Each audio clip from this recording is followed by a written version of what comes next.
Las cámaras de vigilancia miran sin aviso, captando hechos para los que nadie está listo. Entre grabaciones comunes surgen momentos que acaban en tragedia repentina y perturbadora. No son montajes ni ficción, son vidas reales atrapadas en sus instantes finales. Aquí exploramos 5 casos reales de muertes inquietantes registradas en CCTV, cada uno mostrando cuán rápido lo común puede volverse impensable. Era la mañana del 6 de agosto de 2024 en São Paulo, Brasil. Adriana María de Jesús, de 45 años, iba al trabajo. Trabajaba para una familia del edificio Santo André, un complejo de departamentos con décadas en la ciudad. Adriana seguía esta rutina seguido, pero ese día todo sería distinto. Su esposo Gildelio Alves dos Santos también trabajaba allí como portero. Desde su escritorio tenía acceso a cámaras de seguridad en vivo que mostraban pasillos, la entrada y el ascensor.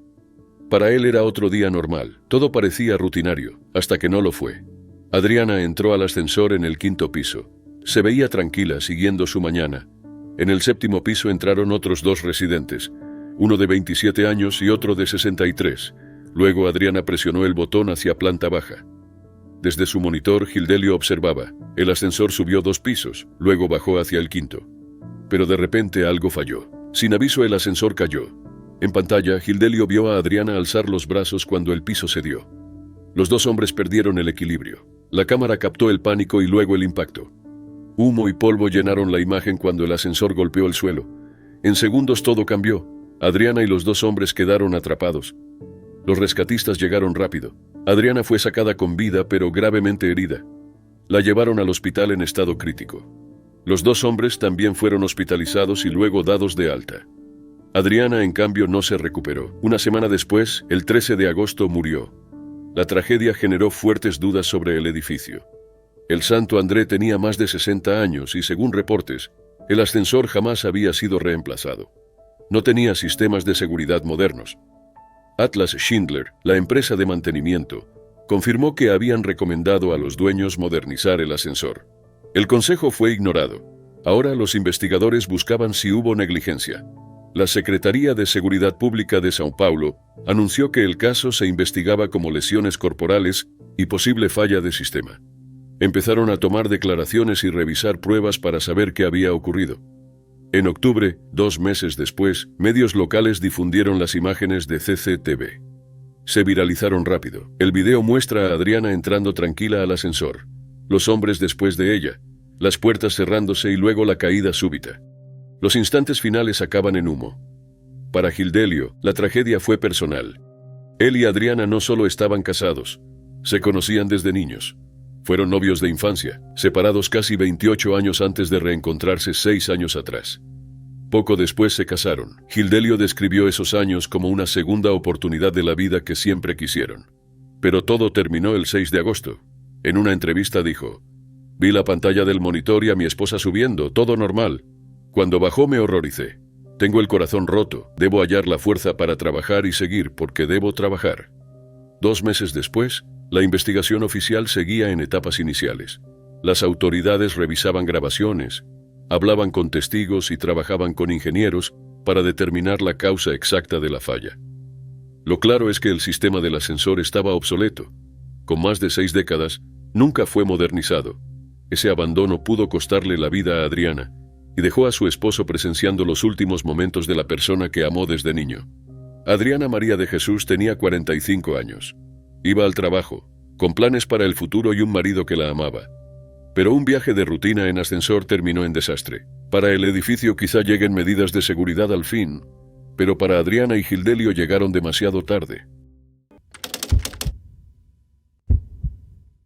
Era el 22 de octubre de 2013 en Danvers, Massachusetts.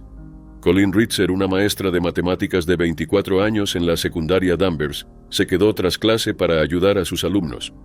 Uno de ellos era Philip Chisholm, de 14 años. El día parecía normal. Colleen hacía lo que amaba, enseñar, pero nunca volvió a casa. Colleen llevaba solo 1 año en Danvers. Era vista como amable, enérgica y dedicada.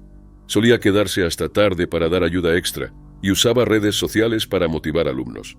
Su biografía en Twitter decía: «Maestra de matemáticas, a menudo demasiado emocionada por los temas que enseño. Lo sentía de verdad. Su pasión empezó temprano. Estudió matemáticas en Assumption College, graduándose con honores en educación secundaria. Enseñó 8º grado antes de pasar a Danvers High, donde daba geometría y álgebra. Era admirada por estudiantes y colegas. Con apenas 24 años, su carrera recién comenzaba. Pero esa tarde de octubre, algo salió muy mal. Alrededor de las 2:54, Colin salió al baño. Un minuto después, las cámaras de CCTV mostraron a Chisholm siguiéndola con la capucha puesta. Era el baño de mujeres. A las 3:06, una alumna entró sin saber. Declaró después que vio un trasero descubierto y pensó que alguien se cambiaba, por lo que salió. En realidad, era algo mucho peor. A las 3:07, Chisholm salió del baño con los pantalones de Colin. A las 3:16 volvió con un contenedor de reciclaje, y a las 3:22 se lo vio sacándolo del edificio, esta vez con pasamontañas negro. Esa tarde, Colin y Chisholm fueron reportados como desaparecidos. La madre de él llamó a la policía al no verlo volver. Poco después de medianoche, lo hallaron caminando por una autopista. Tenía un cúter con sangre y al preguntarle, respondió con calma, «La chica». Llevaba además tarjetas y pertenencias de Colin. Horas después hallaron el cuerpo de Colin en el bosque tras la escuela, bajo hojas. Estaba gravemente dañada y sin ropa de cintura para abajo. Cerca había una nota, «Los odio a todos», junto a una rama, la mochila de Chisholm y su credencial. En el juicio, la fiscalía reveló que Colin le pidió quedarse tras clase. Ella le preguntó sobre su mudanza desde Tennessee. Esa simple pregunta pareció molestarle. Poco después la siguió al baño, la estranguló, la atacó y la apuñaló al menos 16 veces. Luego la puso en el contenedor, la llevó afuera y más tarde la volvió a dañar antes de cortarle el cuello. Tras abandonar el cuerpo, Chisholm fue a un cine a ver una película de Woody Allen y luego robó un cuchillo en una tienda mayorista. Las pruebas, videos forenses y sus declaraciones eran claras. Chisholm fue acusado de asesinato, agresión agravada y robo armado. Juzgado como adulto, fue hallado culpable. En 2016, el juez David Lowy lo sentenció a cadena perpetua, con libertad condicional posible tras 40 años, calificando el acto de brutal e insensato. La familia de Colin dio mensajes desgarradores. Su hermano Dan dijo, «No conoces el dolor hasta que ves a alguien que ama ser enterrado». Su hermana Laura prometió que nunca dejarían de luchar. Su madre Peggy describió la ausencia constante en fotos familiares y su padre Tom recordó haber pasado sin saber por el bosque donde quedó su hija. La madre de Chisholm, Diane, también habló ofreciendo respeto y oraciones a la familia Ritzer. Pero el caso no terminó. En junio de 2014, mientras esperaba juicio, Chisholm atacó a una trabajadora en un baño, intentando estrangularla y herirla con un lápiz. La víctima sobrevivió, pero quedó traumatizada. Chisholm se declaró culpable y recibió 17 a 20 años más. Aunque fue absuelto de un cargo específico con una rama, fue condenado por los demás. Hoy Chisholm sigue preso, con opción de libertad en 40 años. Para la familia de Colin, el dolor nunca se va. Ahora la honran apoyando a futuros maestros con una beca en su nombre.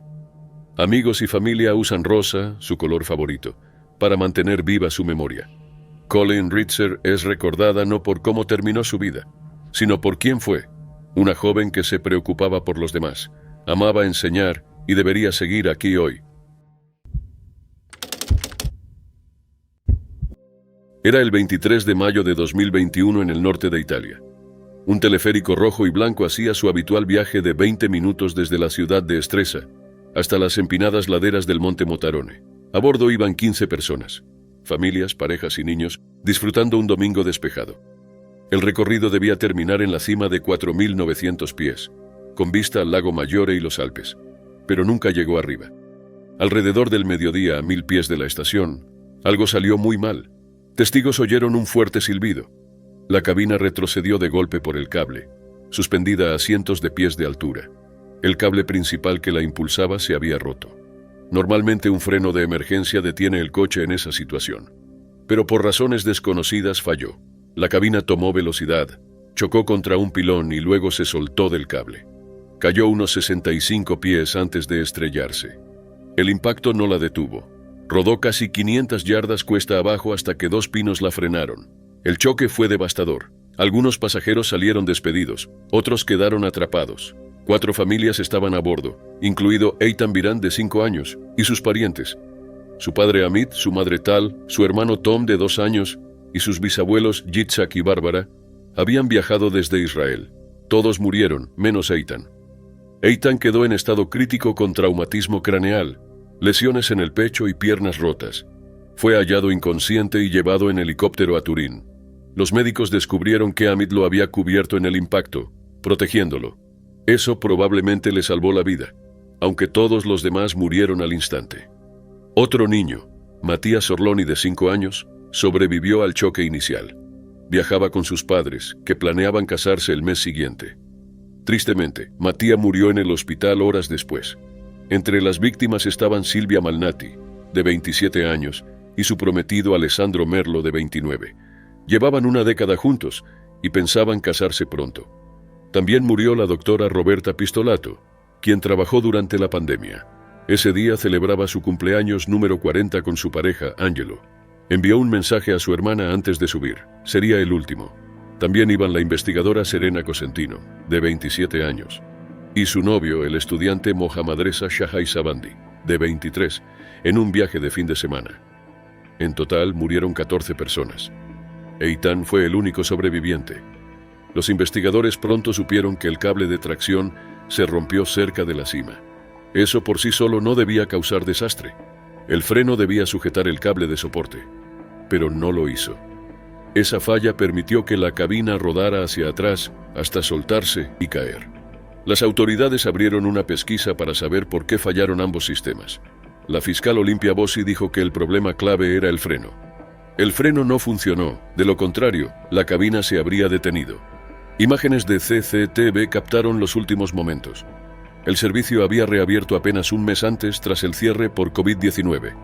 La línea fue renovada en 2016, con inspecciones en diciembre de 2020. Aún así no se explicaba cómo fallaron cable y freno. El ministro de Transporte formó una comisión de investigación. Italia ya había vivido tragedias. El colapso del puente de Génova en 2018 y una explosión de tren en 2009. Ahora el choque de Stresa-Motarone planteaba dudas urgentes sobre seguridad en teleféricos. Los equipos de rescate describieron una escena sombría. Algunas víctimas estaban dentro de los restos, otras en el bosque. Un camión de bomberos incluso volcó intentando llegar. Las fotos mostraban la cabina aplastada entre árboles rotos. En el hospital, la tía y los abuelos de Eitan se quedaron a su lado. Los médicos dijeron que los siguientes 2 días eran críticos. Su tía explicó que sus padres viajaron desde Israel para escapar de tensiones en casa. Esa montaña, antes un sitio de paz para visitantes, se convirtió en escenario de uno de los peores desastres de transporte moderno en Italia, 1908. Era el 12 de agosto de 2025 en Lancaster, California. Un barrio tranquilo del condado de Los Ángeles, usualmente calmo y sin sobresaltos, se sacudió cuando se reportó la desaparición de Sheila Cabrera, de 33 años. Era madre de 3, activa en su comunidad, y nunca dejaba a sus hijos sin avisar. Vecinos y amigos intuyeron de inmediato que algo estaba mal. Cuando los agentes del sheriff del condado de Los Ángeles revisaron, notaron que era más que una simple desaparición. Los vecinos ya habían visto movimientos extraños, y una prueba cambió toda la investigación.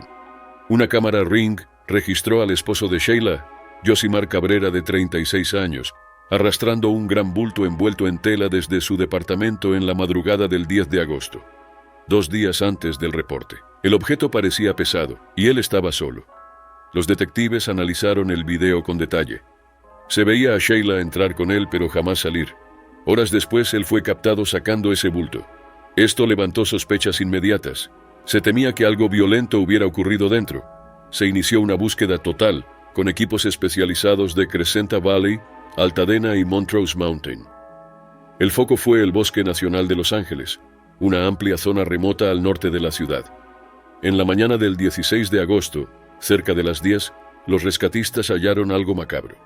En un barranco apareció un cuerpo envuelto en tela verde, igual a la del video. Era Sheila. Su historia venía de antes. Ella y Yosimar habían emigrado de Perú a Estados Unidos en 2023 con sus 3 hijos, buscando empezar de nuevo. Pero según su madre, Elga Rocillo Morán, en casa había problemas. Sheila confesó que él la maltrataba y que incluso había dañado al menor, de solo 3 años. Quería volver a Perú y había dicho a sus padres que planeaba irse con los niños días antes de desaparecer. Amigos y vecinos confirmaron que había hablado de denunciarlo, y hasta de pedir el divorcio. El 10 de agosto, un vecino oyó gritos en el departamento. Horas después, la cámara mostró a Yosimar arrastrando el bulto. Poco después, Sheila ya no estaba. Cuando la investigación unió las piezas, Yosimar había huido. Tomó un vuelo a Perú con sus 3 hijos. Fue retenido brevemente en el aeropuerto pero liberado por falta de orden. Luego desapareció otra vez. Días después, dio versiones cambiantes. A algunos dijo que agentes de inmigración se habían llevado a Sheila, aunque su cita era en septiembre. A otros que ella lo había dejado por otro hombre, y más tarde que había tenido un accidente sin detalles. Estas contradicciones aumentaron las sospechas. Mientras tanto, una amiga en California colaboró con los investigadores y halló más pruebas, incluso manchas de sangre cerca del condominio. Sumado al video y al hallazgo en el bosque, los detectives ya no dudaban de lo ocurrido. Ese mismo día, las autoridades ubicaron a los niños en Perú y los pusieron bajo resguardo antes de entregarlos a su abuela. En California, los fiscales presentaron cargos contra Yosimar por acabar con la vida de Sheila, con un agravante por uso de cuchillo. De ser hallado culpable, enfrenta 26 años a cadena perpetua. La fiscalía calificó el caso de horrendo y prometió buscar su extradición. El consulado peruano confirmó su ingreso y dijo cooperar, aunque el proceso podría tardar. Mientras noticieros difundieron el video de él cargando el pesado bulto antes del amanecer. Vecinos lo describieron como un hombre irascible, y algunos confirmaron que Sheila les había contado sobre el maltrato. Los investigadores creen ahora que condujo al Bosque Nacional tras el hecho y arrojó el cuerpo por un barranco, confiado en que no lo hallarían. Pero el equipo de búsqueda lo probó errado. Para el 16 de agosto, las pruebas eran claras. El video, la sangre y el hallazgo en el bosque contaban la misma historia. El departamento del sheriff trabaja con autoridades internacionales para traer a Yosimar y que enfrente la justicia. Sheila Cabrera tenía 33 años. Había llegado a Estados Unidos buscando una vida mejor y seguridad para sus hijos. Quiso escapar, pidió ayuda, pero no llegó a tener la oportunidad. La investigación sigue abierta y su desenlace depende de que Perú lo entregue a las autoridades de Estados Unidos. Eran las primeras horas del 4 de agosto de 2019 en Cusco, Perú. La ciudad estaba casi en silencio, con sus calles vacías. Cusco, antigua capital del Imperio Inca, es hoy uno de los lugares más visitados de Sudamérica. Los turistas llegan por sus montañas, su historia y la belleza de los Andes. Maybeth Espinós tenía 34 años y su pareja Héctor Vidal, de 36, se había mudado con ella a Cusco. Ambos eran montañistas expertos y habían elegido la ciudad como base para trabajar como guías turísticos. Formaban parte del auge de turismo de aventura en torno a Machu Picchu y ya tenían fama de ser profesionales y apasionados. El sábado por la noche salieron juntos. Una grabación mostró que dejaban una discoteca cerca del Puente Belén poco después de la 1. Caminaban abrazados en el aire frío. Para cualquiera parecía una noche común, pero minutos después todo cambiaría. El Puente Belén no es demasiado alto, pero se eleva unos 15 metros desde la baranda hasta la calle. A ambos lados hay barreras metálicas para evitar accidentes. Aún así, para Maybeth y Héctor, en un momento íntimo, no fueron suficientes. Las cámaras registraron que se detuvieron en medio del puente. Se apoyaron en la baranda, se besaron y se abrazaron. Luego Maybeth subió y se sentó arriba con la espalda hacia el vacío. Rodeó a Héctor con sus piernas mientras él la sostenía. Parecía un juego cariñoso. Maybeth perdió el equilibrio y empezó a caer hacia atrás. Como tenía las piernas trabadas, arrastró a Héctor con ella. Ambos intentaron sujetarse de la baranda, pero su peso los venció. Aferrados el uno al otro, cayeron casi 15 metros hasta la calle. Personas cercanas vieron la caída y pidieron ayuda. Los equipos llegaron rápido. Maybeth murió en el acto por las graves lesiones. Héctor seguía vivo, aunque herido de gravedad. Tenía fractura de cráneo y otras lesiones críticas. Lo llevaron al hospital, pero los médicos no lograron salvarlo. Falleció poco después de ingresar. Las autoridades revisaron el video que mostró lo ocurrido. Confirmó lo dicho por testigos. No fue crimen, sino un accidente trágico. La pareja perdió el equilibrio en un instante de intimidad. El caso se difundió en medios locales e internacionales. La televisión peruana transmitió el video, difícil de ver pero esclarecedor. Los funcionarios confirmaron que no había sustancias de por medio. El foco quedó en la grabación, que mostraba la secuencia exacta. Amigos y colegas recordaron a Maybeth y Héctor como amables, profesionales y muy enamorados. Ambos tenían familia en la región Ancash, al norte del país, donde luego fueron llevados sus cuerpos. Cusco ya había visto accidentes, a menudo con turistas. En marzo del año previo, un viajero argentino murió al caer una roca sobre un bus. Pero este caso era distinto. Maybeth y Héctor no eran visitantes, formaban parte del turismo local. Y su accidente no ocurrió en un sendero, sino en un puente dentro de la ciudad. El puente Belén nunca fue visto como peligroso. Sus barandas eran normales y nada lo hacía un riesgo. Pero este hecho abrió preguntas sobre cómo la gente usa los espacios públicos de noche, cuando un mínimo error puede ser fatal. En los días siguientes, llegaron homenajes de la comunidad de montañismo y turismo. Quienes los conocieron hablaron de su trabajo en equipo, su amor por la naturaleza y el vínculo que compartían. Al final todo se redujo a un instante de pérdida de equilibrio y una caída que ninguno pudo sobrevivir.